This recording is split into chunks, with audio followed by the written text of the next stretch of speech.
विधायिका ने अलीनगर से चुनाव लड़ा है कि वास्तव में बीजेपी युवाओं की पार्टी उनको प्रोत्साहित करती है वास्तव में? देखिए, भारतीय जनता पार्टी और एनडीए गठबंधन के सभी घटक दलों ने जिस तरह से एकजुटता का परिचय देते हुए अपनी सामूहिक सांगठनिक शक्ति का परस्पर उपयोग करते हुए चुनाव लड़ा और उसके साथ साथ में बिहार के चुनाव में जो मुख्य मुद्दा जंगल राज वर्सेस विकासवाद था, इसके बीच में जनता को जब चुनाव करना था,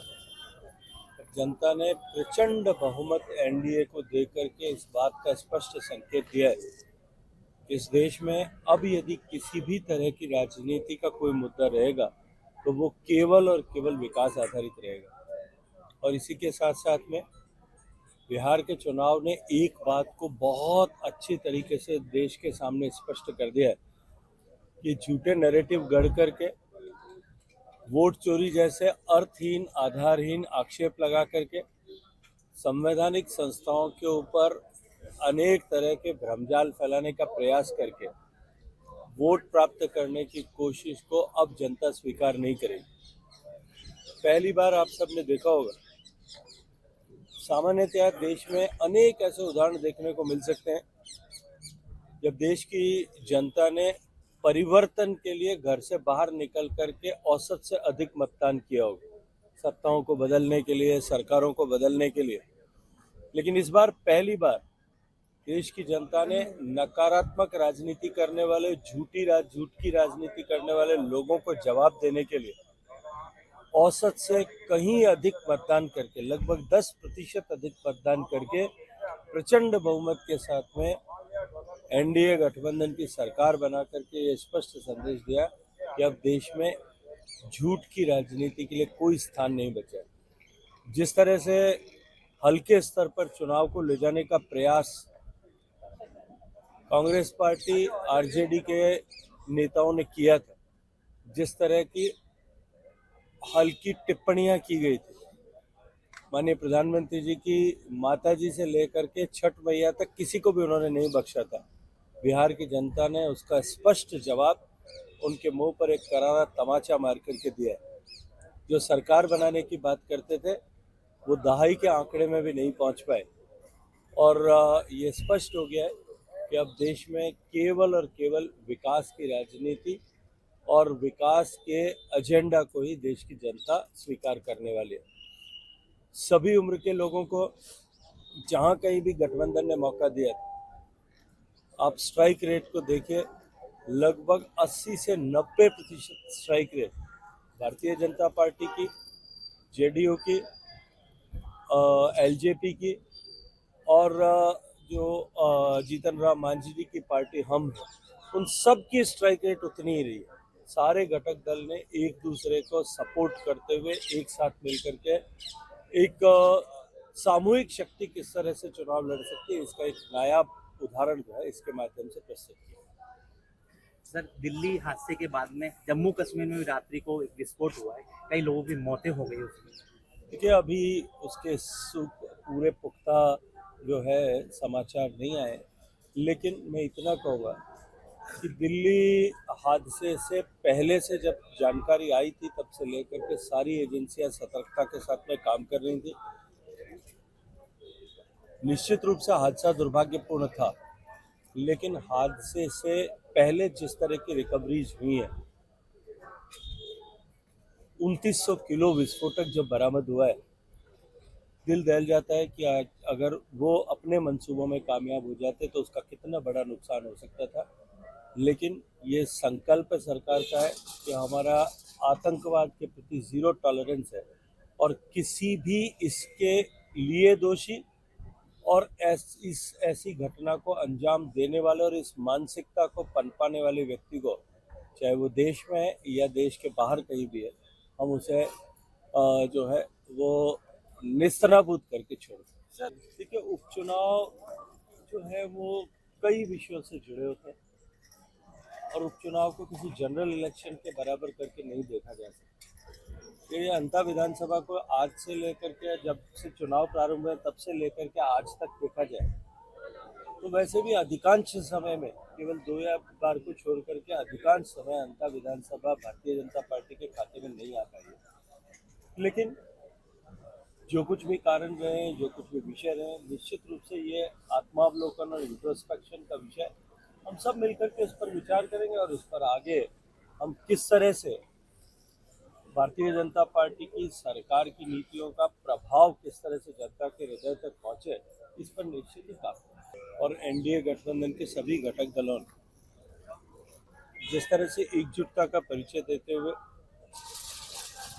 अपनी सामूहिक सांगठनिक शक्ति का परस्पर उपयोग करते हुए चुनाव लड़ा और उसके साथ साथ में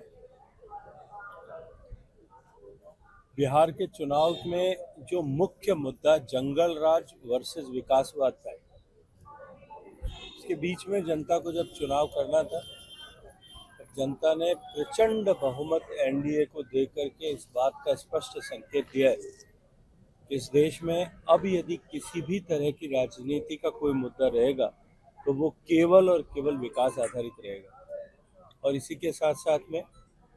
बिहार के चुनाव ने एक बात को बहुत अच्छी तरीके से देश के सामने स्पष्ट कर दिया है कि झूठे नैरेटिव गढ़ करके वोट चोरी जैसे अर्थहीन आधारहीन आक्षेप लगा करके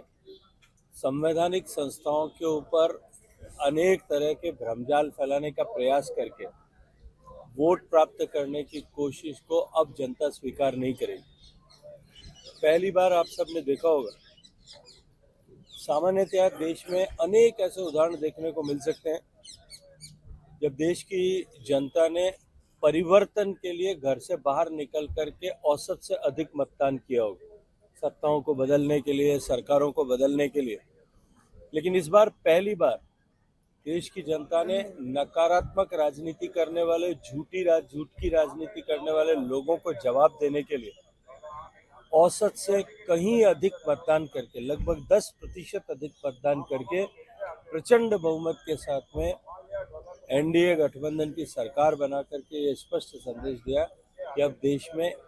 झूठ की राजनीति के लिए कोई स्थान नहीं बचा। जिस तरह से हल्के स्तर पर चुनाव को ले जाने का प्रयास कांग्रेस पार्टी आरजेडी के नेताओं ने किया था, जिस तरह की हल्की टिप्पणियां की गई थी, माननीय प्रधानमंत्री जी की माता जी से लेकर के छठ मैया तक किसी को भी उन्होंने नहीं बख्शा था। बिहार की जनता ने उसका स्पष्ट जवाब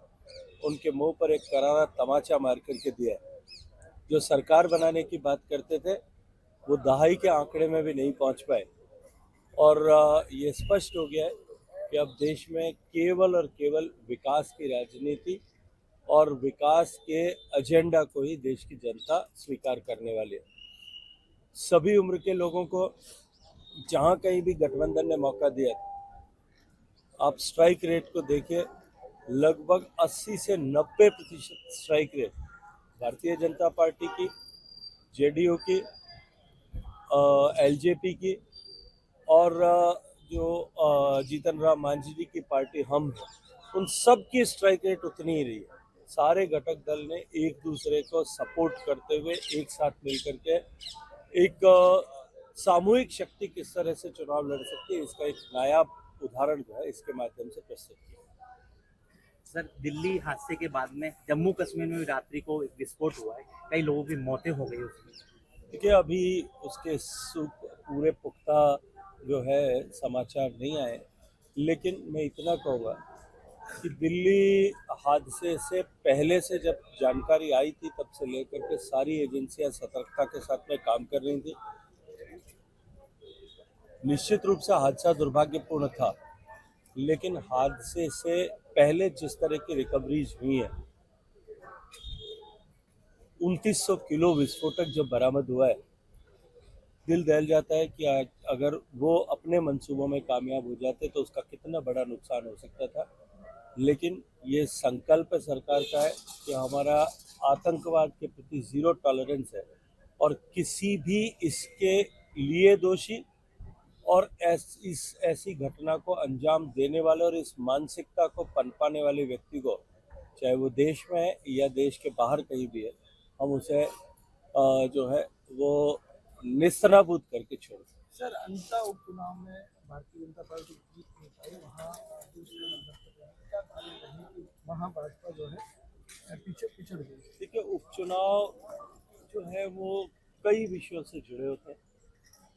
और उपचुनाव को किसी जनरल इलेक्शन के बराबर करके नहीं देखा जा सकता। ये अंता विधानसभा को आज से लेकर के, जब से चुनाव प्रारंभ हुए तब से लेकर के आज तक देखा जाए तो वैसे भी अधिकांश समय में केवल 2 या बार को छोड़ करके अधिकांश समय अंता विधानसभा भारतीय जनता पार्टी के खाते में नहीं आ पाई है। लेकिन जो कुछ भी कारण रहे, जो कुछ भी विषय रहे, निश्चित रूप से ये आत्मावलोकन और इंट्रोस्पेक्शन का विषय, हम सब मिलकर के उस पर विचार करेंगे और उस पर आगे हम किस तरह से भारतीय जनता पार्टी की सरकार की नीतियों का प्रभाव किस तरह से जनता के हृदय तक पहुंचे, इस पर निश्चित ही काम